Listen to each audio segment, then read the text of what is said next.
Bab 181, Ariartel, 6. Jangan lupa like dan subscribe, agar kami makin semangat upload lebih banyak. Eugene pusing dan mual. Mendengar dua suara sekaligus membuat kepalanya yang sudah pening mulai pusing. Tuan Eugene, Tuan Eugene. Mer membuat keributan saat dia meraih bahu Eugene. Bertanya-tanya sudah berapa lama berlalu, Eugene mengangkat kepalanya saat dia menyeka air mata darah yang mengalir di pipinya. Menurut jam di dinding, lebih dari 10 menit telah berlalu sejak dia mulai beresonansi dengan Moonlight Sword.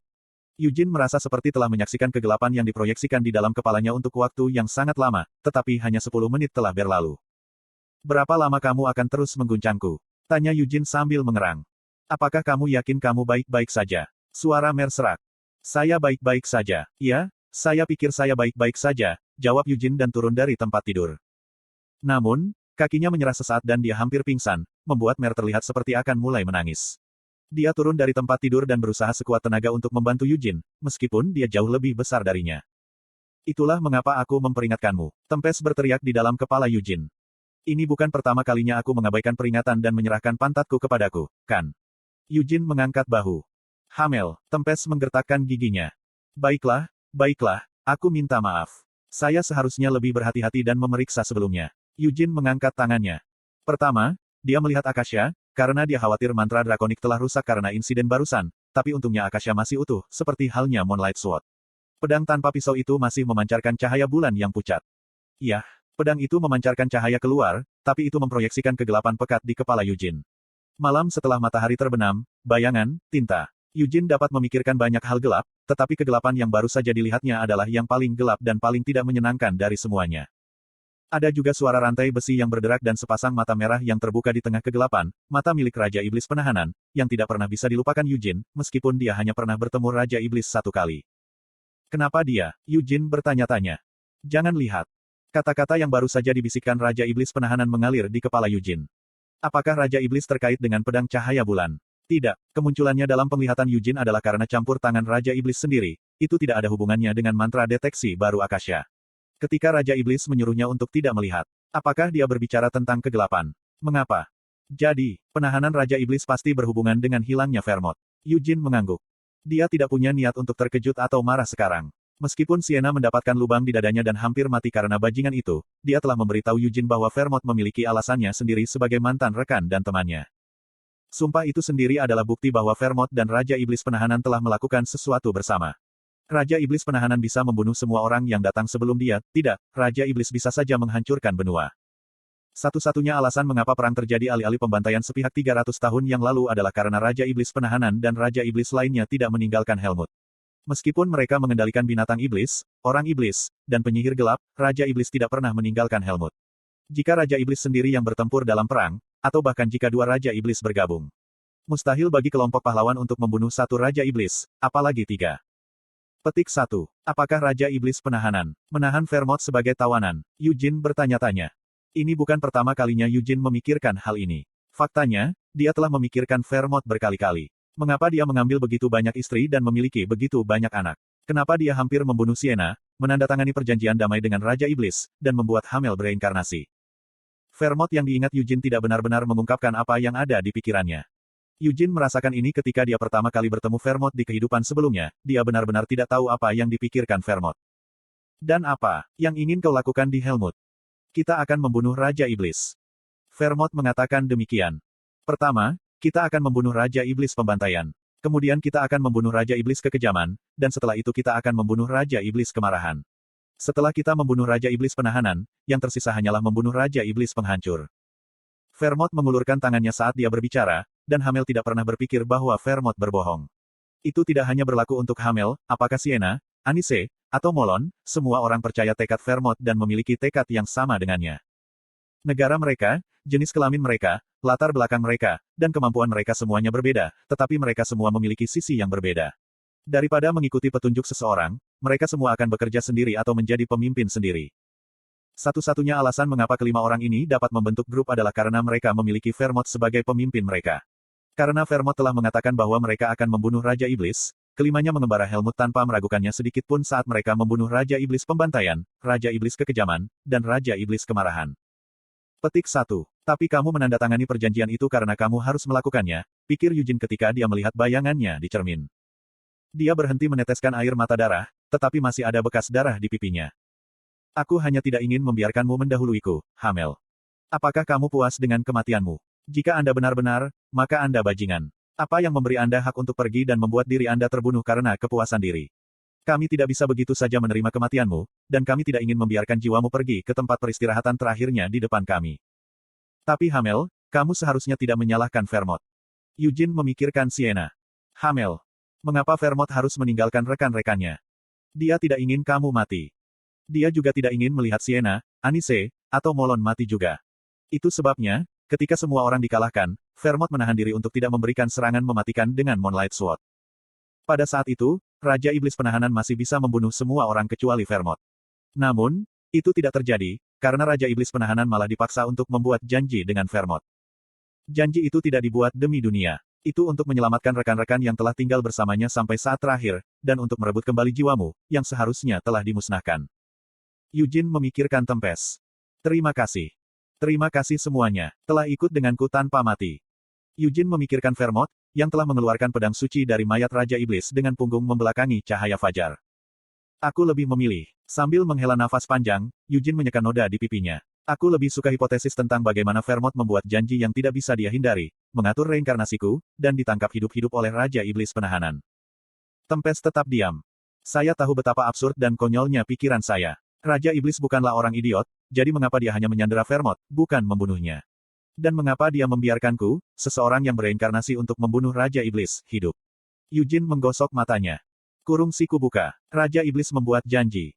Untuk apa? Aku tidak tahu. Saya tidak begitu mengerti mengapa. Mengapa Raja Iblis Penahanan menghentikan saya untuk melihat ingatan Vermont atas nama Vermont?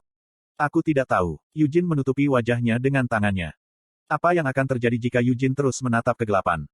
Eugene menatap Moonlight Sword yang masih ada di tangannya. Penghancuran dalam bentuk pedang memancarkan cahaya bulan pucat, yang indah namun tidak menyenangkan. Apa, kegelapan yang Akasha dapatkan dari Moonlight Sword dan diproyeksikan ke dalam kepala Eugene? Apakah Vermont melampaui kegelapan? Suara itu berkata, jangan lihat.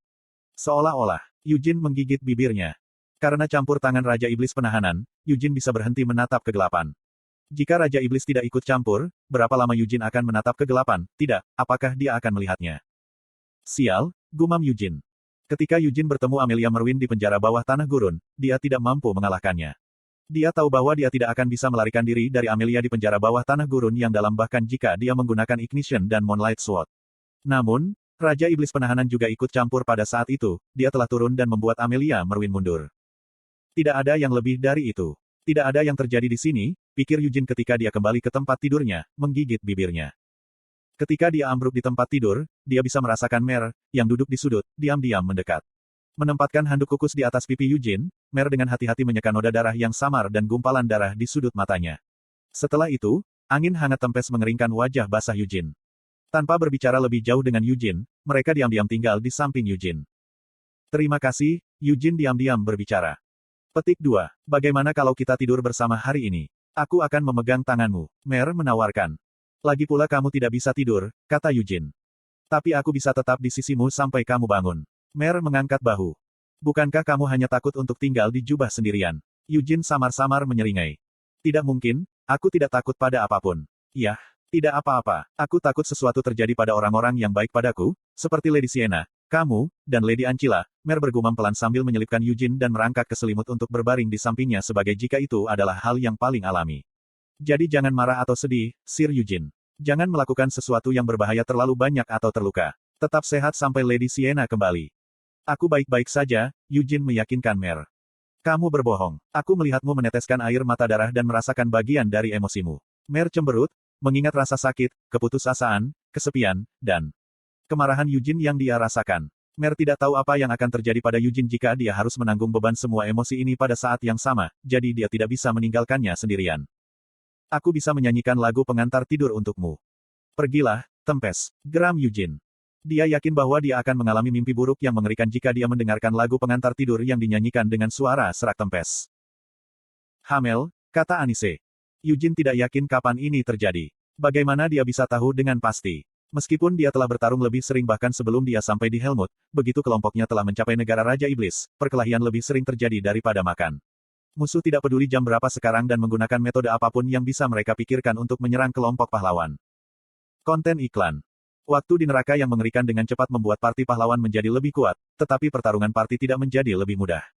Saat mereka semakin kuat, jumlah musuh yang kuat bertambah. Grup pahlawan mampu bertarung melalui pertempuran tanpa akhir karena 3 orang dari 5 anggota grup dapat menggunakan sihir penyembuhan.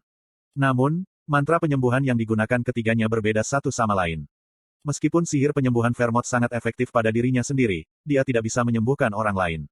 Sihir penyembuhan hanya bisa digunakan oleh pendeta yang saleh, jadi sihir penyembuhan Vermont lebih seperti berkat pahlawan.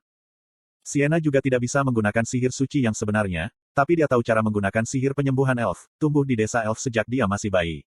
Karena Sienna adalah seorang penyihir yang sangat berbakat sejak awal, sihir penyembuhannya sama kuatnya dengan kebanyakan klerik berpangkat tinggi, tetapi sihir itu tidak bisa menyaingi Anise yang setia, Saint of Light.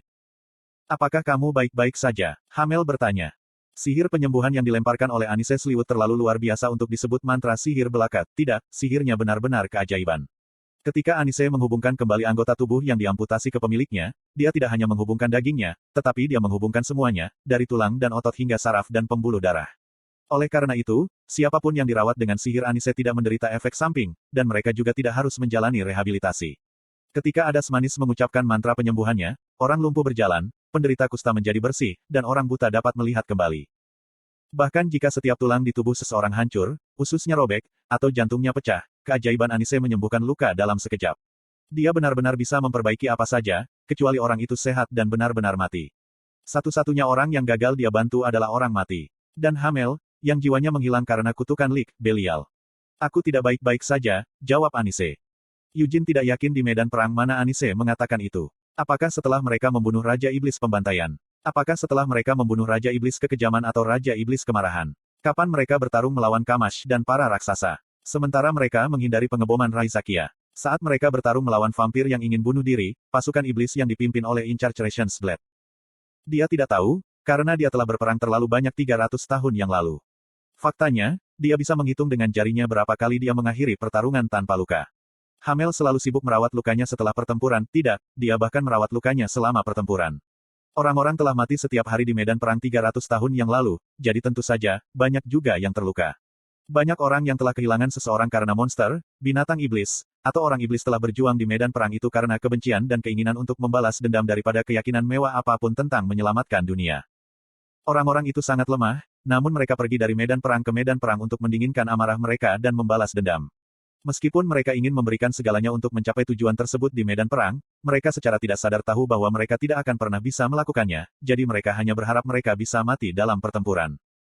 Anise, orang suci, tidak pernah bisa duduk dan melihat mereka mati. Terlepas dari diri normal Anise yang tidak suci, dia lebih saleh dan seperti orang suci daripada orang lain ketika dia harus melakukannya. Ketika rombongan pahlawan tiba di depan kastil Raja Iblis Penahanan, kelima anggota masih hidup dan mampu bertarung. Mereka telah mengalami beberapa krisis yang hampir membuat mereka tidak mampu bertarung, tetapi hanya bekas luka yang tidak dapat dihapus yang tersisa di tubuh mereka. Selama bertahun-tahun, mereka bertempur setiap hari, tetapi mereka masih dalam kondisi prima berkat keajaiban Anise. Kau membebani dirimu sendiri, gumam Hamel, menatap Anise. Di medan perang, mereka bisa mencium bau darah, dan bau mayat yang membusuk dan terbakar. Kamu tahu, aku tahu kamu sangat keras kepala sehingga kamu tidak akan pernah mendengarkan siapapun, kata Hamel. Aku tidak ingin mendengar itu dari orang sepertimu, gerutu Anise. Mengapa? Apakah karena aku juga bajingan keras kepala yang tidak pernah mendengarkan? Nah, kamu benar, tapi tidak sepertimu, aku memilih siapa yang akan diselamatkan, Anise. Hamel mengangkat bahu. Anis tidak menjawab. Klik. Sebaliknya, dia membuka kancing jubah pendetanya, jadi Hamel menghela nafas dan mendekati Anise. Mereka memohon untuk dibunuh karena mereka benar-benar ingin mati. Membiarkan mereka mati akan menjadi keselamatan mereka daripada menyembuhkan mereka, jadi mengapa? Mengapa Anda mengambil semua penderitaan ini pada diri Anda sendiri dengan bersusah payah menyelamatkan mereka? Hamel bertanya. Mengapa seorang klerus membutuhkan alasan untuk menyelamatkan seseorang? Anise menjawab tanpa kembali ke Hamel. Fakta bahwa mereka tidak ingin diselamatkan bukanlah urusan saya. Saya hanya menyelamatkan mereka karena saya bisa menyelamatkan mereka. Tidak menyelamatkan mereka ketika saya bisa berarti saya menutup mata terhadap segalanya. Satu persatu, dia membuka sisa kancing di jubahnya sambil melanjutkan. Aku tidak bisa, tidak, aku tidak akan melakukan itu. Anda bertanya mengapa saya menderita kerugian, bukan? Tidak, saya tidak menderita kerugian, Hamel. Saya akan melakukan banyak perbuatan baik dengan menyelamatkan banyak orang sehingga saya bisa pergi ke surga. Jubah pendetanya jatuh ke lantai. Tentu saja, saya sudah melakukan cukup banyak perbuatan baik untuk pergi ke surga. Karena Tuhan pasti melihat perbuatan baikku, Dia akan melimpahkan cahaya seterang jumlah perbuatan baikku, Anise dengan tenang menjelaskan. Ketika seseorang meninggal, perbuatan baik yang telah mereka lakukan sebelum meninggal menjadi terang, dan perbuatan buruk mereka menjadi gelap. Jika cahaya mereka cukup terang untuk mengalahkan kegelapan, maka orang tersebut bisa pergi ke surga, di mana tidak ada kegelapan. Semua dosa di dunia ini diciptakan dalam kegelapan, di mana tidak ada cahaya, dan karena tidak ada kegelapan di surga yang diperintah oleh Dewa Cahaya, maka tidak ada dosa. Karena itu, tidak ada yang menderita. Ini adalah kisah yang diyakini oleh warga Kekaisaran Yuras. Tuhan tidak berdarah atas nama domba muda. Meskipun Tuhan adalah terang yang cukup terang untuk menyinari semua kegelapan, Dia tidak menerangi kegelapan yang sekarang berusaha menelan dunia. Rambut panjang Anise adalah satu-satunya yang menutupi punggung telanjangnya. Dia mengangkatnya sambil terus berbicara dengan nada pahit. Aku orang suci cahaya, dan sebagai orang suci Tuhan, aku harus menyinari kegelapan di dunia ini jika Dia tidak melakukannya. Saya harus menumpahkan darah suci dan mencerahkan kegelapan dengan cahaya saya atas namanya, Hamel. Saya berpikir bahwa tidak semua orang yang meninggal setelah hidup di zaman yang mengerikan ini bisa masuk surga. Punggung Anise berdarah. Karena dia sudah melihatnya berkali-kali, Hamel sudah terbiasa. Setiap kali Anise menggunakan terlalu banyak kekuatan sucinya atau terlalu sering melakukan keajaiban besar, punggung Anise selalu berdarah.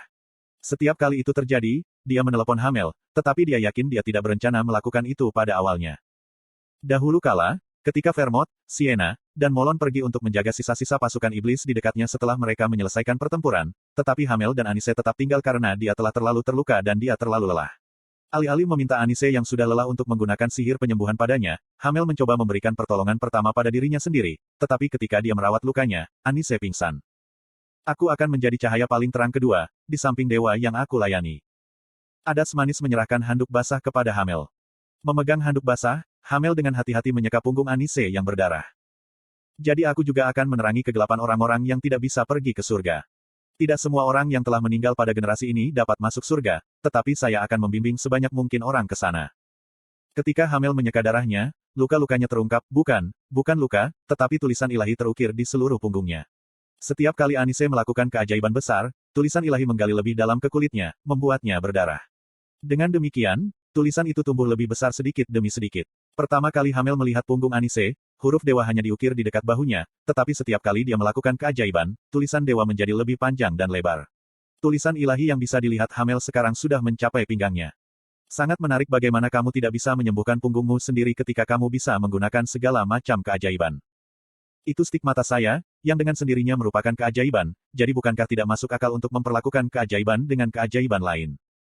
Menempatkan botol air suci di pinggangnya ke bibirnya, Anise duduk, agar Hamel bisa menyeka darah dengan lebih mudah. Biasanya Hamel mengincar air suci Anise, tapi tidak di saat-saat seperti ini, karena dia sudah tahu kenapa Anise meminum air suci tanpa henti.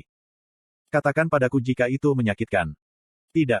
Anise tertawa dan meminum air suci seperti biasa. Karena dia pandai menyembunyikan perasaan dan pikirannya, dia selalu mengatakan sesuatu yang sama sekali berbeda dari apa yang dia pikirkan, dan dia selalu tersenyum, tidak peduli seberapa pedihnya rasa sakitnya. Setelah menyeka semua darahnya, Hamel mengoleskan salep pada tatonya yang terukir dalam. Karena apa yang disebutnya stigmata bahkan tidak bisa disembuhkan dengan keajaiban, salep itu jelas tidak bisa menyembuhkan lukanya, tetapi lukanya berkurang jika Hamel mengoleskannya. Aku senang kaulah yang mengetahui tentang stigmataku, gumam Anise sambil meletakkan air sucinya.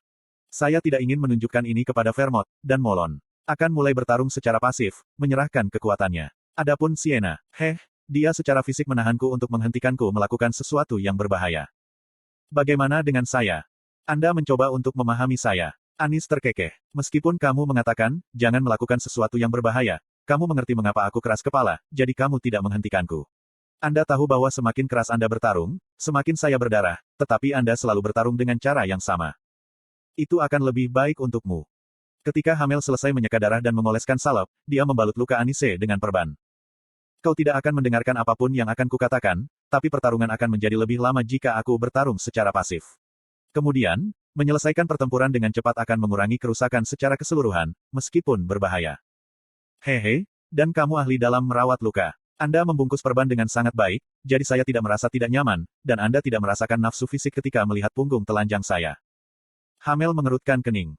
Bajingan macam apa yang akan merasakan nafsu saat melihat punggung seseorang yang berdarah dan terluka?